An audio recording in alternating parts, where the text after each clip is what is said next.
भारत माता की। मंच पर विराजमान संसद में मेरे साथी और उत्तर प्रदेश भारतीय जनता पार्टी के अध्यक्ष, युवा नेता श्रीमान केशव प्रसाद जी मौर्य, हम सबके मार्गदर्शक भारतीय जनता पार्टी के वरिष्ठ नेता आदरणीय डॉक्टर मुरली मनोहर जोशी जी, केंद्र में मंत्री परिषद के मेरे साथी साध्वी निरंजन ज्योति जी,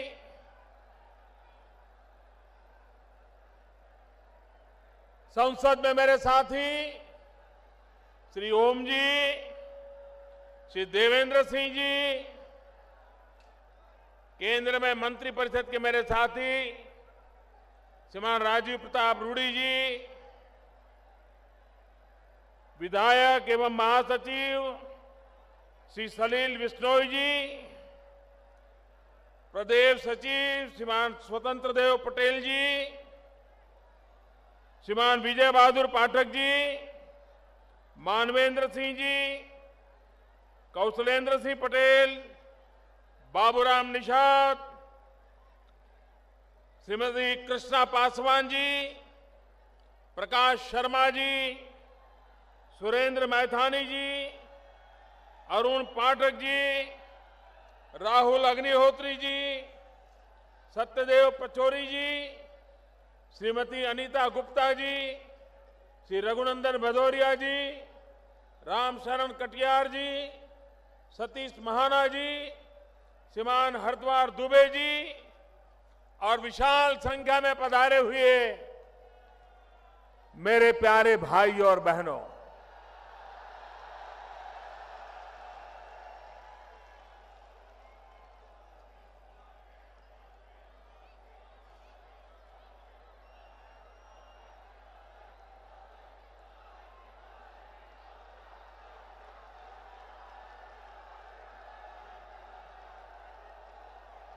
पिछले कुछ दिनों में मुझे उत्तर प्रदेश में जहां जहां जाने का सौभाग्य मिला है, मैं देख रहा हूं उत्तर प्रदेश में परिवर्तन की लहर नहीं, परिवर्तन की आंधी चल पड़ी है, आंधी चल पड़ी। ऐसा लग रहा है कि आने वाले चुनाव में उत्तर प्रदेश का हर नागरिक परिवर्तन का संकल्प पूर्ण करने के लिए जी जान से जुट गया है।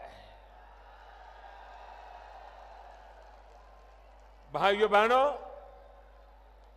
आपके बीच आने से पहले मुझे भारत सरकार के कार्यक्रम में शरीक होना था। यहीं पर पास में ही उस कार्यक्रम का समारोह था। अनेक प्रकार की नई योजनाएं खास करके उत्तर प्रदेश के नौजवानों के लिए, देश के नौजवान जिसके पास ऊर्जा है, ऐसे ऊर्जावान नौजवानों के हाथ में अगर हुनर आ जाए तो मेरा देश का ऊर्जावान नौजवान पूरे भारत को नई ऊर्जा दे सकता है, नई गति दे सकता है, विकास की नई उड़ान दे सकता है। और इसलिए आज यहां पर स्किल डेवलपमेंट के अनेक योजनाओं का आरंभ किया है। पूरे देश में भी अनेक कार्यक्रमों को आज लॉन्च किया गया है।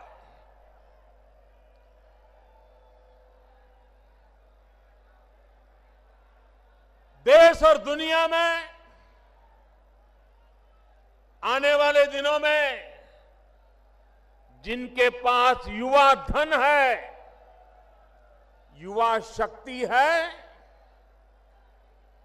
वे विश्व में अपनी ताकत दिखा सकता है, अपना अस्तित्व दुनिया के लिए उपकारक सिद्ध कर सकता है। भारत आज सौभाग्यशाली है कि भारत के पास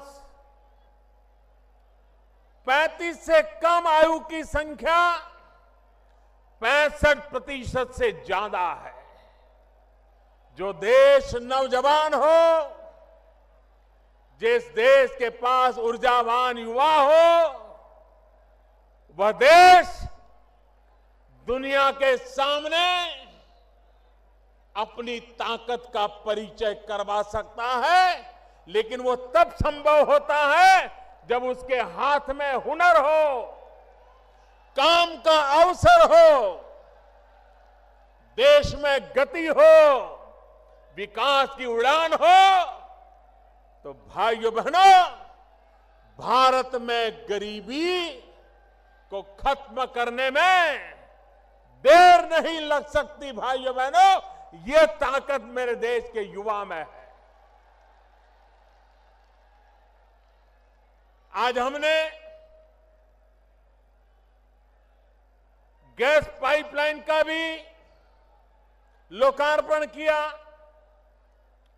बिजली के लिए एक सबस्टेशन का भी लोकार्पण किया। ये प्रोजेक्ट एक प्रकार से ऊर्जा के प्रोजेक्ट है, एनर्जी के प्रोजेक्ट है। ये प्रोजेक्ट भी आर्थिक बदलाव लाने में ऊर्जा का काम करते हैं। भाइयों बहनों, आपने देखा होगा ये उत्तर प्रदेश का अधिकार है, ये उत्तर प्रदेश का गौरव है कि उत्तर प्रदेश ने देश को स्थिर सरकार देने में बहुत बड़ा योगदान दिया है। 30 साल तक देश में स्थिर सरकार नहीं थी। समझौते से गाड़ी चल रही थी, निर्णय नहीं होते थे। पूरी देर एक को संभालो तो दूसरा नाराज, दूसरे को संभालो तो तीसरा नाराज। वो अपनों को संभालने में लगे, देश को संभालने के लिए उनके पास समय नहीं था, देश को संभालने के लिए उनकी प्रायोरिटी नहीं। भाइयों बहनों, आज दिल्ली में आपने ऐसी सरकार बनाई है जो सरकार गरीबों को समर्पित है। पहले दिन से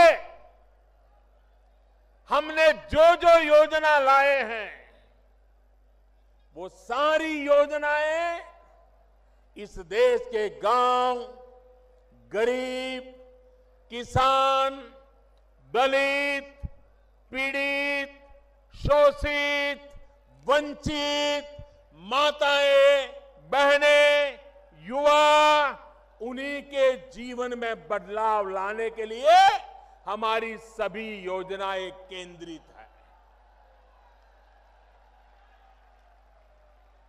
मैं हैरान हूं,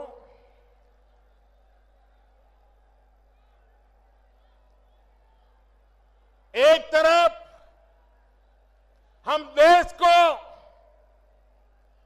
भ्रष्टाचार से मुक्त कराने की लड़ाई लड़ रहे हैं, काले धन से देश को मुक्त कराने की लड़ाई लड़ रहे हैं।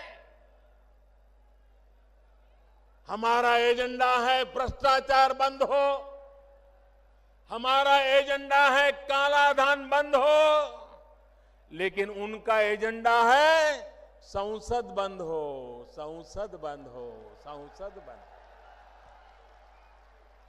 पूरा महीना संसद चलने नहीं दी। ये संसद क्यों चलने नहीं दी भाई? पार्लियामेंट में चर्चा क्यों नहीं की? राष्ट्रपति के कहने के बाद भी हो हल्ला करते रहे, नारे बुलाते रहे।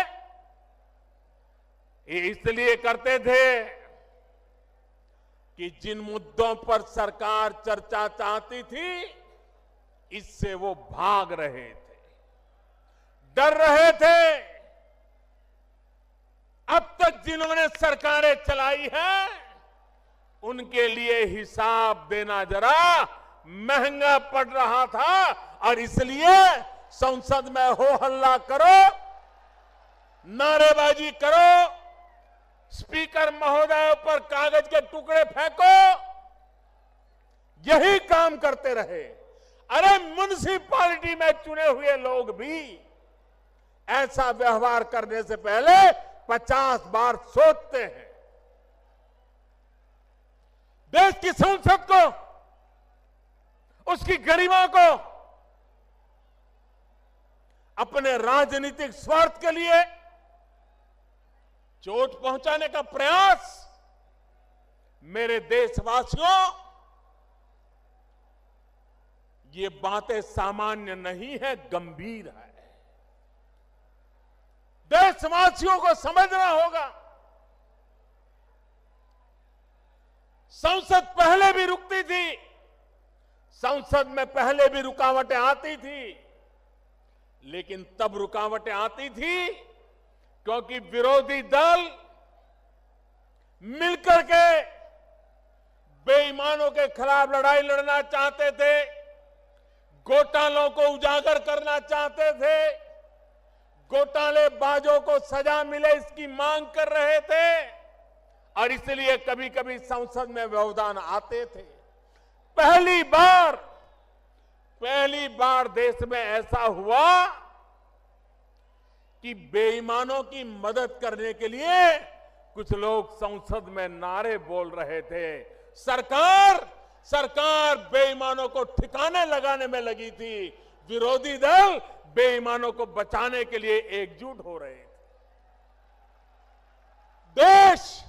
देश आज दो हिस्सों में बटा हुआ है। एक तरफ मुट्ठी भर वो नेता है जो काले धन को, भ्रष्टाचार को, बेईमानी को बचाने में लगे हुए हैं, और दूसरी तरफ पूरा हिंदुस्तान है जो ईमानदारी के रास्ते पर चलने के लिए कुछ भी सहने को तैयार है।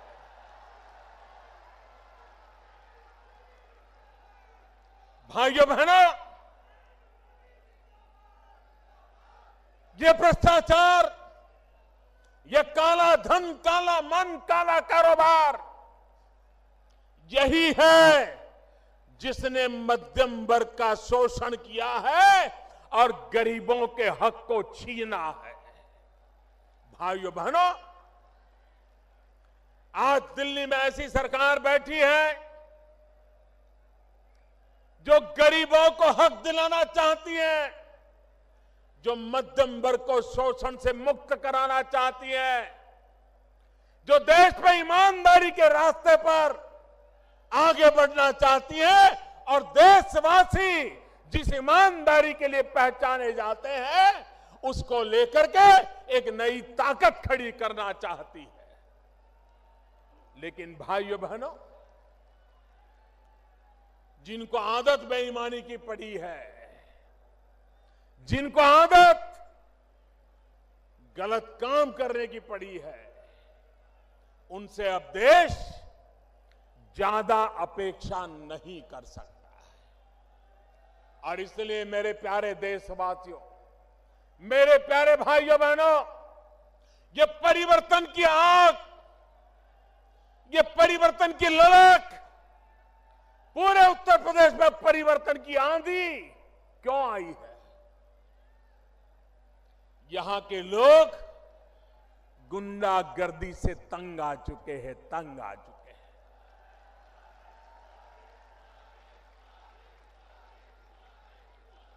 हर कोई गुंडागर्दी कर रहा है। सरकार में बैठे लोग गुंडागर्दी करने वालों को सह दे रहे हैं भाइयों, तो सामान्य मानवी जाएगा कहां? उसका मकान छीन ले, उसकी जमीन छीन ले, वो जाएगा कहां?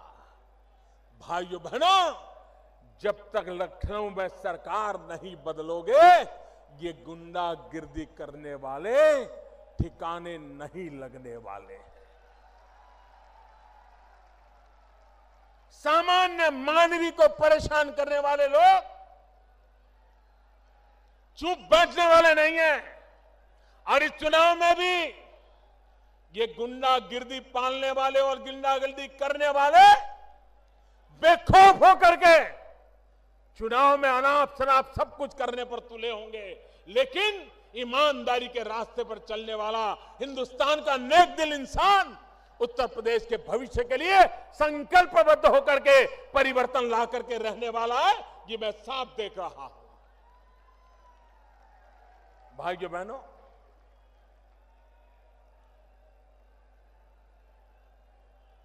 मैं आज हमारे देश के चुनाव आयोग का भी अभिनंदन करता हूं। उन्होंने देश के राजनीतिक दलों को भी काले धन से मुक्ति के लिए आह्वान किया है। भारतीय जनता पार्टी इसका स्वागत करती है। भाइयों बहनों, संसद के सत्र के पहले ऑल पार्टी मीटिंग में सभी राजनीतिक दलों के सभी वरिष्ठ नेताओं के बीच में मैंने उनके सामने आग्रह से कहा था कि देश ईमानदारी चाहता है, देश ईमानदारी के रास्ते पर आगे बढ़ना चाहता है। राजनीतिक दल, राजनेता, उनके प्रति जनता के दिल में अविश्वास भरा पड़ा है। लोकतंत्र में हम राजनेताओं की, राजनीतिक दलों की जिम्मेवारी है कि हम जनता को ईमानदारी का विश्वास दिलाएं। और मैंने कहा था कि इस बार संसद में हम खुल करके चर्चा करें, दो विषयों पर खुल करके चर्चा करें कि पॉलिटिकल पार्टियां, राजनीतिक दल, उनको चंदा कैसे मिलना चाहिए, ये चंदे का हिसाब किताब कैसे होना चाहिए, देश की जनता के सामने ये चंदे के संबंध में राजनीतिक दलों पे जो उंगलियां उठी रही है, क्या देश की जनता की इच्छा आकांक्षा के अनुकूल हम मिलकर के कोई रास्ता खोज सकते हैं कि नहीं खोज सकते? ये बात मैंने ऑल पार्टी मीटिंग में कही थी और मैंने आग्रह किया था कि सदन में इसकी चर्चा होनी चाहिए। मैंने दूसरी बात कही थी, जो हमारे देश के आदरणीय राष्ट्रपति जी ने भी अभी उसका उल्लेख किया। आदरणीय प्रणब मुखर्जी जी ने कहा कि हमारे देश में लोकसभा और विधानसभाओं के चुनाव अलग अलग होते हैं, उसके कारण देश पर बहुत बड़ा बोझ पड़ता है, काले धन के कारोबार को अवसर मिल जाता है।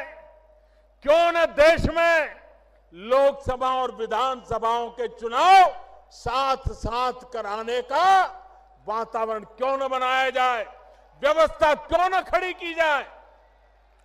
आए दिन चुनावों के कारण गांव-गांव में तनाव पैदा हो जाता है, सारी विकास की यात्रा रुक जाती है। अगर 5 साल में एक बार चुनाव हो, 5 साल सब सरकारें जो भी चुनकर आए वो काम करे। मैंने सभी पार्टियों को कहा था उस पर भी चर्चा होनी चाहिए, लेकिन सदन चलने नहीं दिया गया, क्योंकि ये दोनों बातें ऐसी थी कि जिससे ये चर्चा में भाग लेना नहीं चाहते थे। भाइयों बहनों, मैं इलेक्शन कमीशन से फिर से आग्रह करता हूं, किस बात को आगे बढ़ाए, देश के राजनीतिक दलों पर दबाव पैदा करें, सबसे मिलकर के चर्चा करके करें और हमारी सरकार जो फैसला होगा, जो जनता के हित में होगा, ईमानदारी के पक्ष में होगा, उसको तुरंत लागू करने के लिए प्रतिबद्ध है, ये मैं विश्वास दिलाना चाहता हूं। भाइयों बहनों, भ्रष्टाचार और काले धन के खिलाफ लड़ाई हर प्रकार से हमें जीतनी है। भ्रष्टाचार और काले धन से देश को मुक्त कराना है। हमारे देश की बर्बादी के मूल में यही बीमारी है जिसने गरीब को गरीब रहने के लिए मजबूर किया है। और इसलिए भाइयों बहनों, आवश्यक है कि हम इस लड़ाई में एक सिपाही बनकर के देश के उज्जवल भविष्य के लिए काम करें। भाइयों बहनों,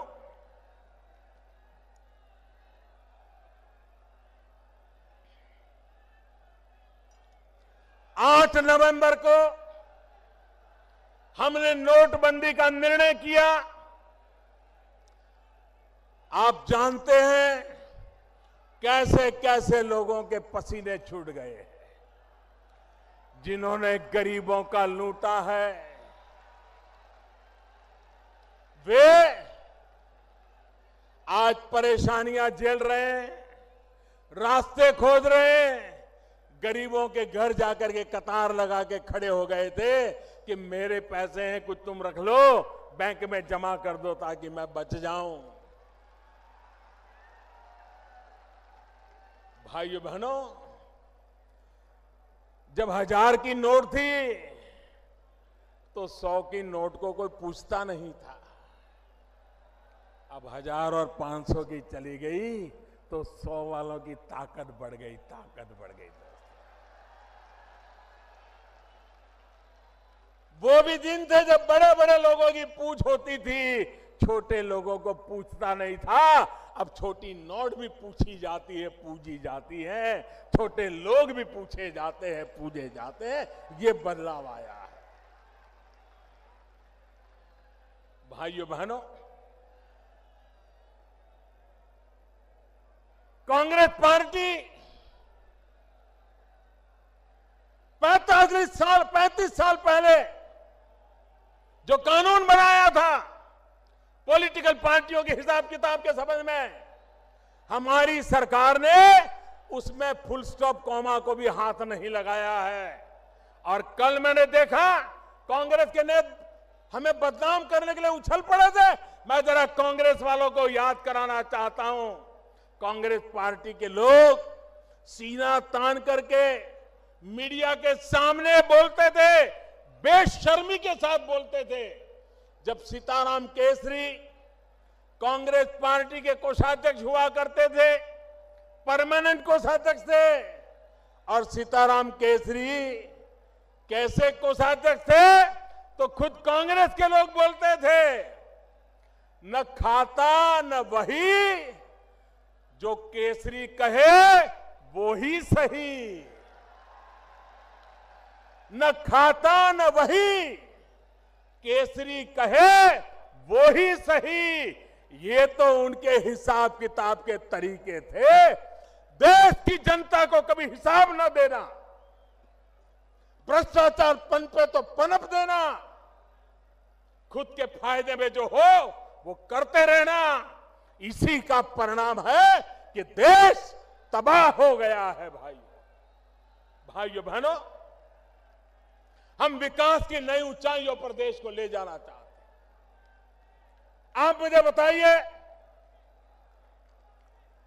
आजादी के 70 साल बाद उत्तर प्रदेश में इतनी सरकारें आके गई, इतने सारे प्रधानमंत्री बने उत्तर प्रदेश से, उसके बावजूद भी उत्तर प्रदेश में करीब करीब 1500-1600 गांव ऐसे हैं जहां पर 21वीं सदी में भी बिजली का खंभा नहीं पहुंचा, बिजली का तार नहीं पहुंचा, बिजली का लट्टू नहीं लगा। क्यों भाई? मेरे उत्तर प्रदेश के उन 1500-1600 गांवों का क्या दोष है कि उनको 18वीं शताब्दी में जीने के लिए मजबूर किया गया? क्या कारण है? भाइयों बहनों, मैंने लाल किले पर से आह्वान किया था पिछले वर्ष, और मैंने कहा था 1000 दिन में हिंदुस्तान के जो 18,000 गांव, जिसमें उत्तर प्रदेश के 1500-1600 गांव है, 1000 दिन में मैं बिजली पहुंचा दूंगा। भाइयों बहनों, आज बड़े संतोष के साथ मेरे उत्तर प्रदेश के भाइयों बहनों को मैं कहना चाहता हूं, जो 1500-1600 गांव थे, उसमें अब 70-72 गांव बाकी रहे हैं। बाकी गांवों में बिजली पहुंच गई, लोगों ने बिजली घरों में लेना शुरू कर दिया।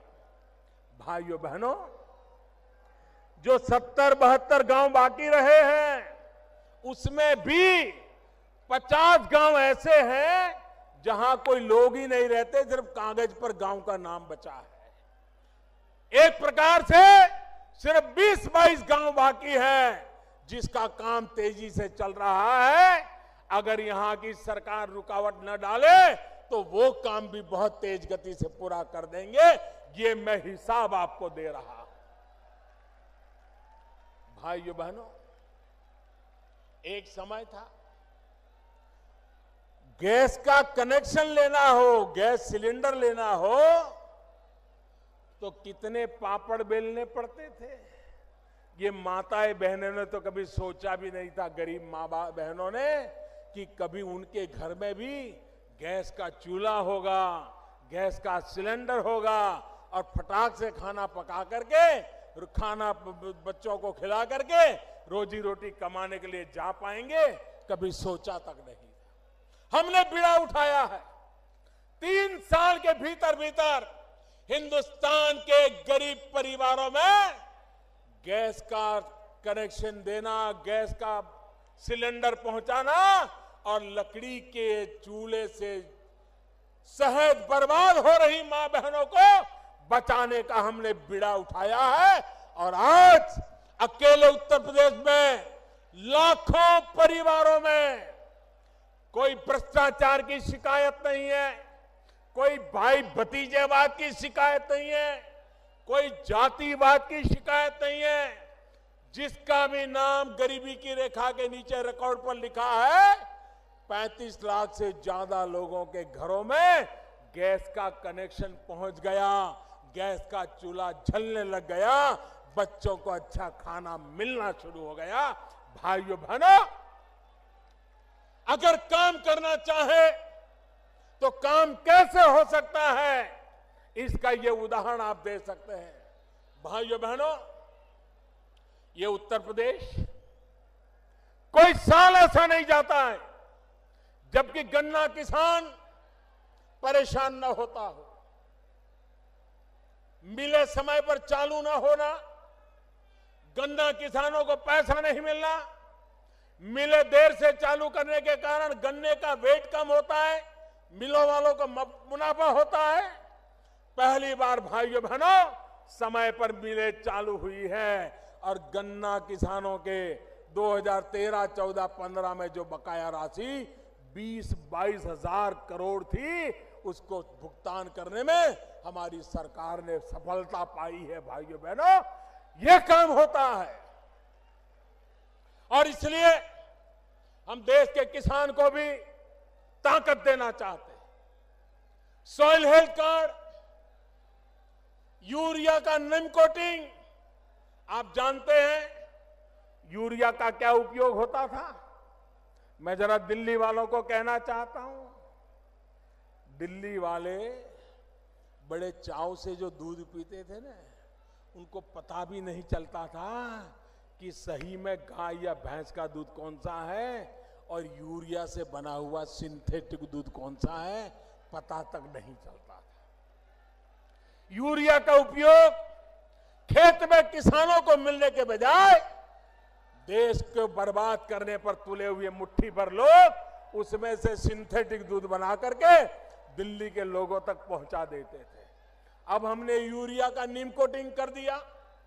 अब यूरिया का नीम कोटिंग करने के कारण उसका सिर्फ एक ही उपयोग हो सकता है और वो जमीन में खेत में डालने के सिवाय कोई उपयोग नहीं हो सकता है। बताइए मेरे भाइयों बहनों, करोड़ों करोड़ों बच्चों की जिंदगी हमने बचाई कि नहीं बचाई?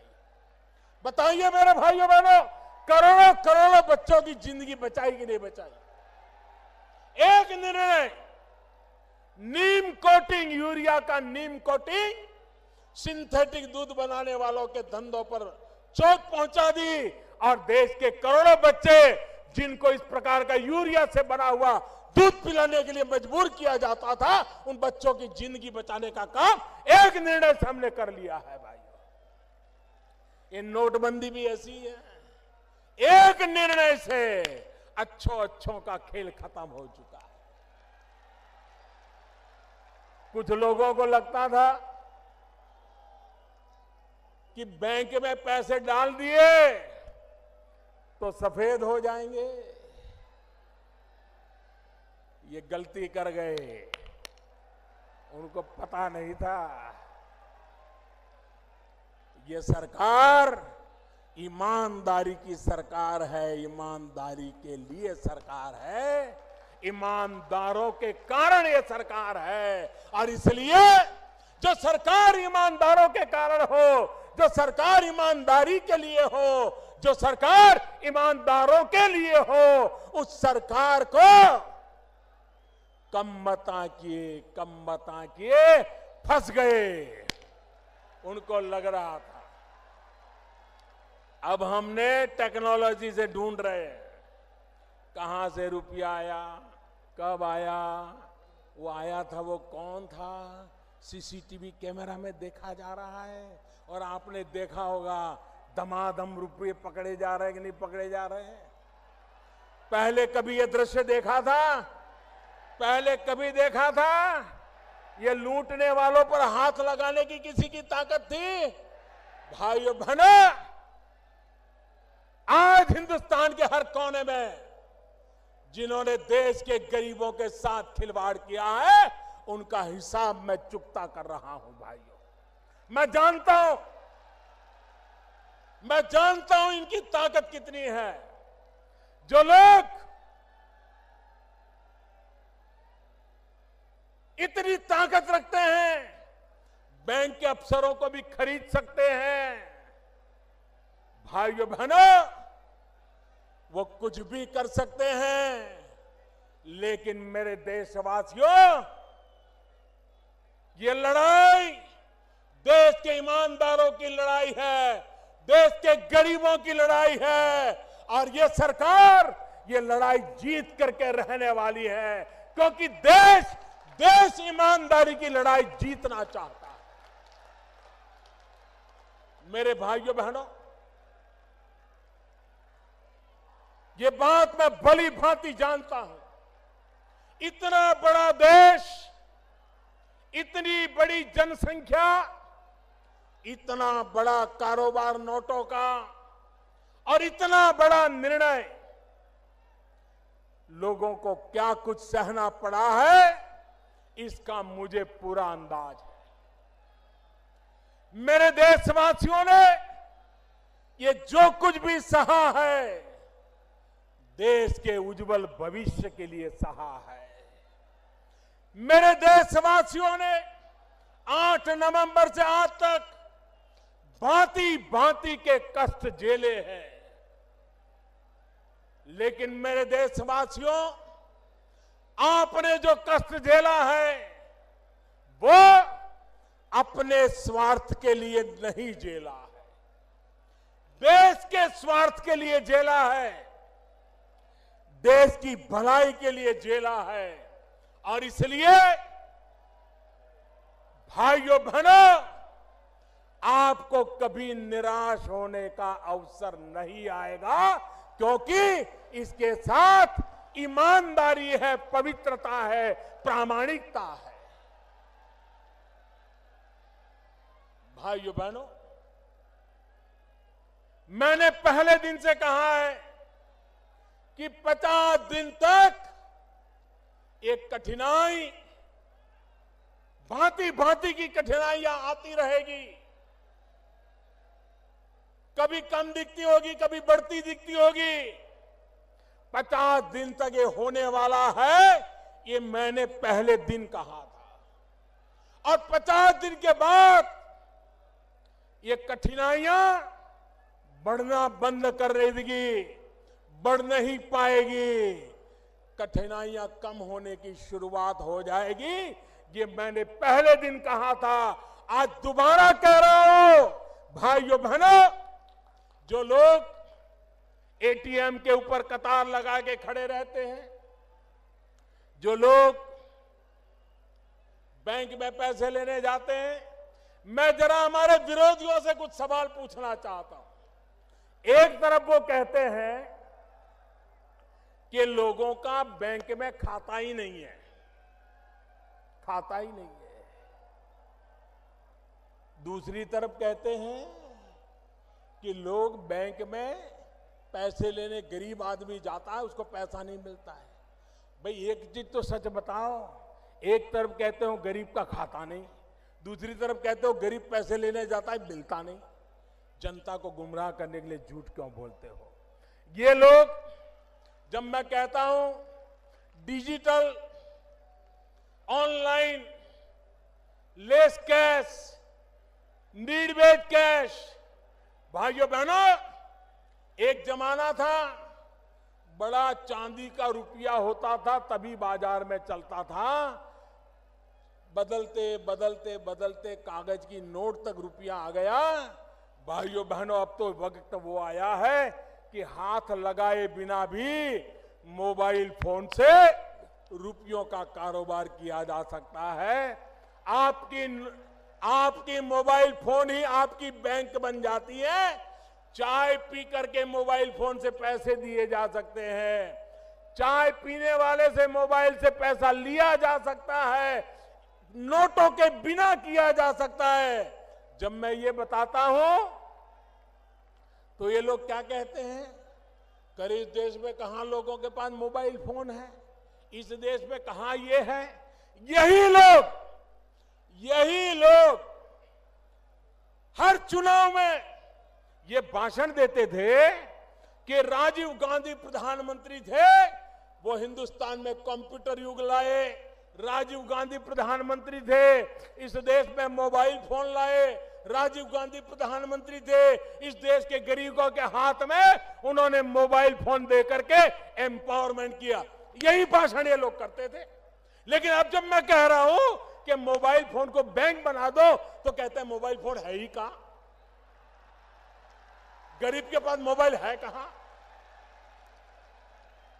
इतना झूठ बोलते हो आप लोग।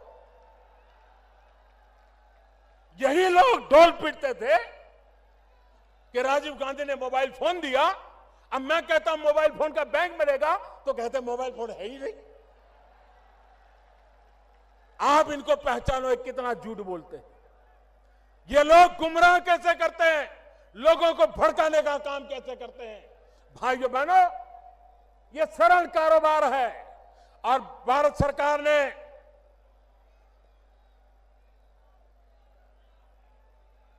देश के गरीबों के लिए एक बहुत अच्छी योजना बनाई है। मैं ये योजना आपको बताता हूं, आप घर घर पहुंचाओगे, घर घर पहुंचाओगे, जोर से बताइए, घर घर पहुंचाओगे, हर दुकानदार को पहुंचाओगे, गांव गांव पहुंचाओगे, पक्का पहुंचाओगे। भारत सरकार ने ये ऑनलाइन पेमेंट के लिए, ई वॉलेट के लिए, डिजिटल करेंसी के लिए, मोबाइल बैंक के लिए एक बहुत बड़ी योजना बनाई है।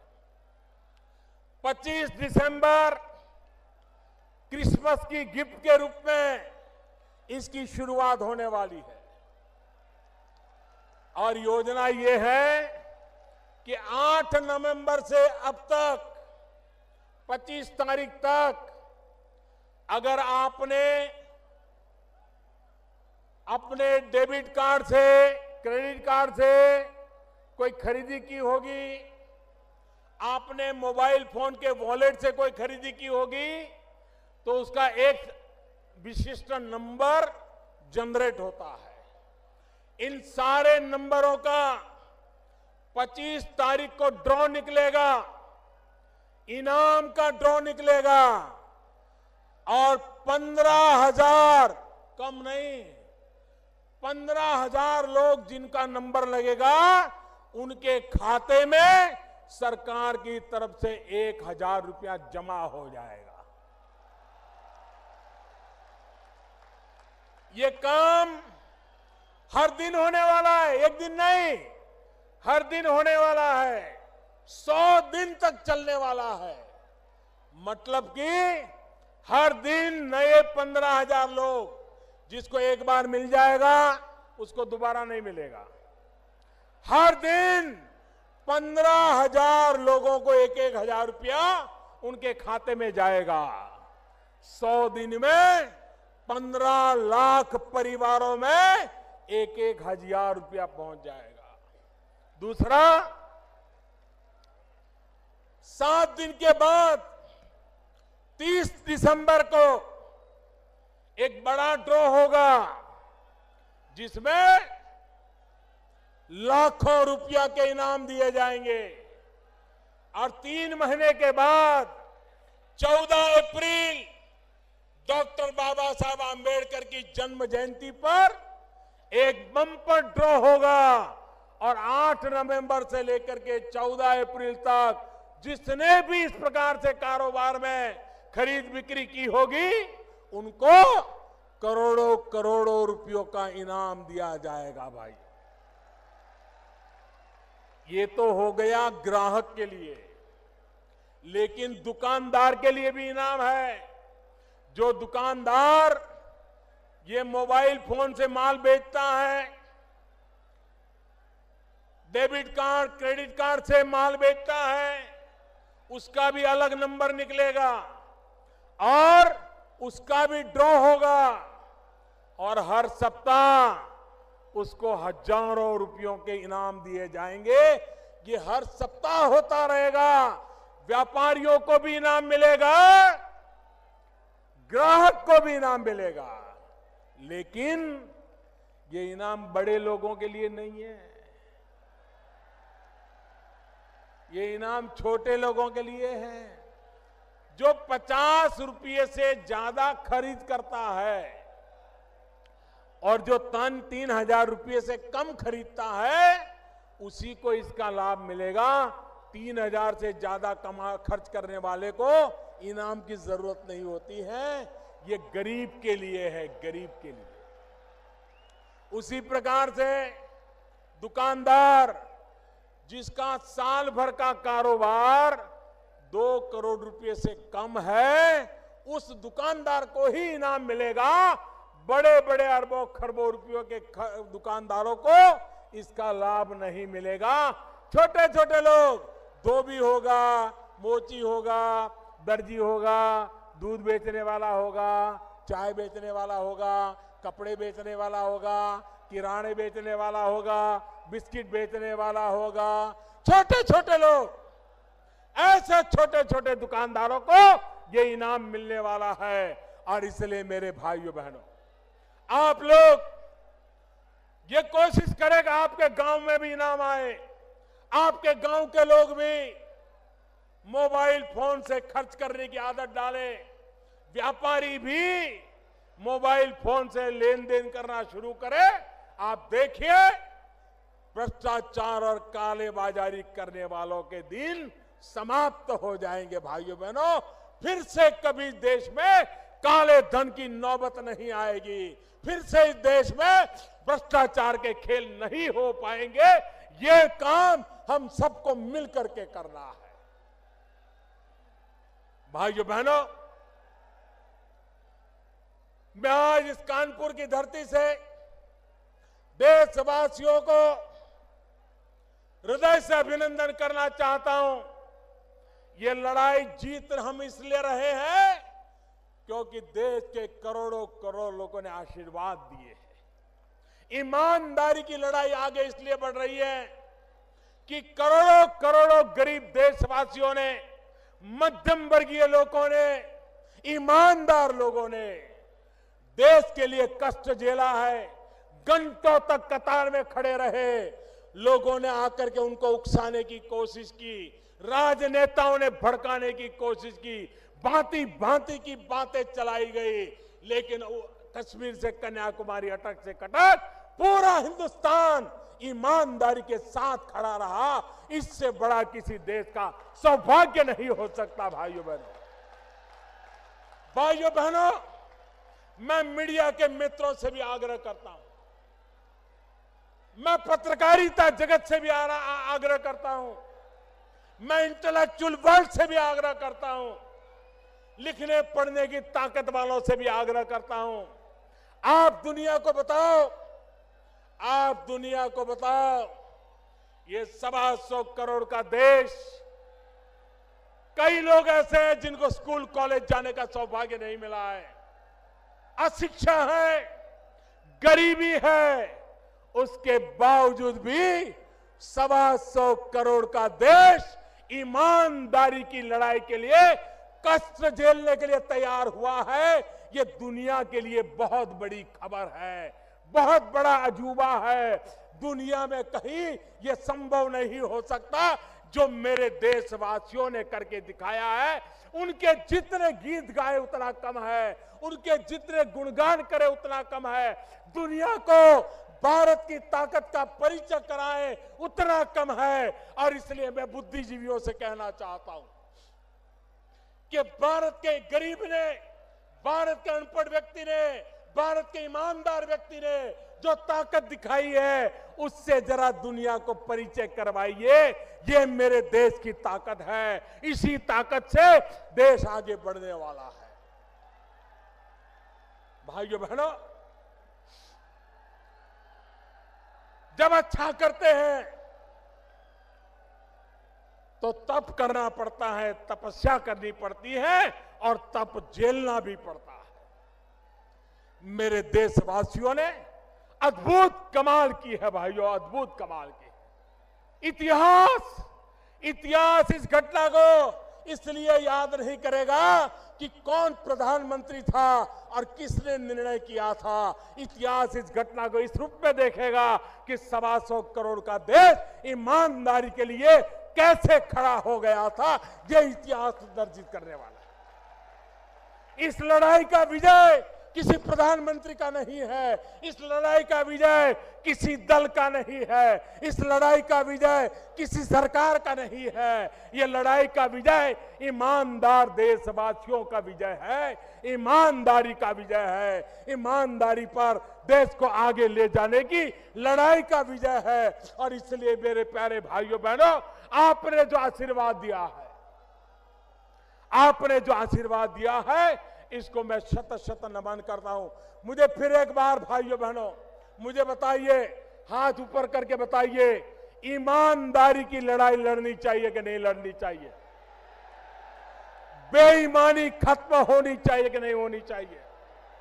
भ्रष्टाचार जाना चाहिए कि नहीं जाना चाहिए? काला धन मिटना चाहिए कि नहीं मिटना चाहिए? काला धन के कुबेरों को सजा होनी चाहिए कि नहीं होनी चाहिए? देश का शुद्धिकरण होना चाहिए कि नहीं होना चाहिए? आप मुझे दोनों हाथ ऊपर करके आशीर्वाद दीजिए, आप मुझे आशीर्वाद दीजिए। आप ही की ताकत के बदौलत, आप ही की ताकत के बदौलत ये देश जीतने वाला है, ये देश ईमानदारी के रास्ते पर चलने वाला है। भाइयों बहनों, आओ आओ हम मिल करके आगे बढ़े और जो सपना लेकर के निकले हैं उस सपने को पूरा करके रहे। बहुत बहुत धन्यवाद, बहुत बहुत धन्यवाद आपका। मैं आपका बहुत बहुत आभारी हूं।